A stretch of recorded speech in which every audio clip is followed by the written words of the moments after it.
Hey everyone, my name is Sarah. ഇന്ന് നമ്മൾ ഉണ്ടാക്കാൻ പോകുന്ന ഒരു വെറൈറ്റി ഡെസേർട്ട് ആണ് കേട്ടോ. We're making peach crumble.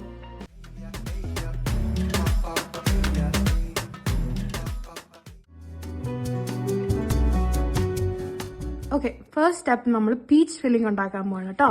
Peach ഫില്ലിങ്ങിന് ഞാൻ 6 പീച്ചസ് എടുത്തിട്ടുണ്ട്. അധികം പഴുക്കാത്തത് അതേ പച്ചയാവുള്ളൂ കേട്ടോ. പീച്ചുള്ള ബോളിനകത്തേക്ക് ഞാൻ 1 ടീസ്പൂൺ ബ്രൗൺ ഷുഗർ, 2 ടീസ്പൂൺ കോൺ സ്റ്റാർച്ച്, ആവശ്യത്തിന് ഉപ്പ്, പിന്നെ 1 ടീസ്പൂൺ സിനമൺ. ഇത് നമുക്ക് നല്ലപോലെ മിക്സ് ചെയ്ത് കൊടുക്കാവേ.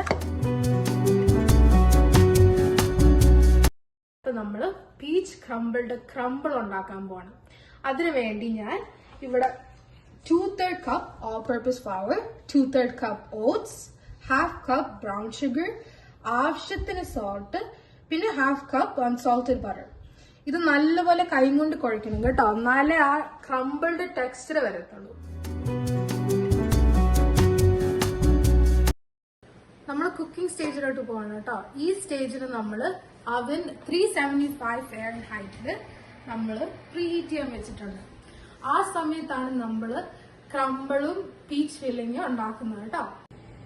ഈ പോട്ട് എടുത്ത് നമ്മൾ നല്ലപോലെ ബട്ടർ ആഡ് ചെയ്തിട്ടുണ്ട്. അതിനകത്തോട്ട് ഞാൻ ആവശ്യത്തിന് പീച്ച് ആഡ് ചെയ്യുന്നുണ്ട്. ഇതിനകത്തോട്ട് ഞാൻ നമ്മൾ ക്രംബിൾ ഉണ്ടാക്കിയില്ലേ, അത് നല്ലപോലെ ഇങ്ങനെ ചേർക്കും. അത് പ്രോപ്പറായിട്ടൊന്നും ഇടണ്ട കേട്ടോ, ജസ്റ്റ് ഒരു റസ്റ്റിക് ആയിട്ട് ഇങ്ങനെ ഇട്ടാൽ മതി ആ മോളിലോട്ട്.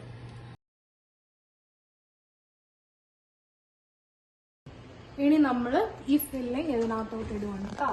മിഡിൽ റാക്കിനകത്ത് 30 to 40 minutes approximately gold crust വരുന്നവരെ അതിനകത്തിട്ട്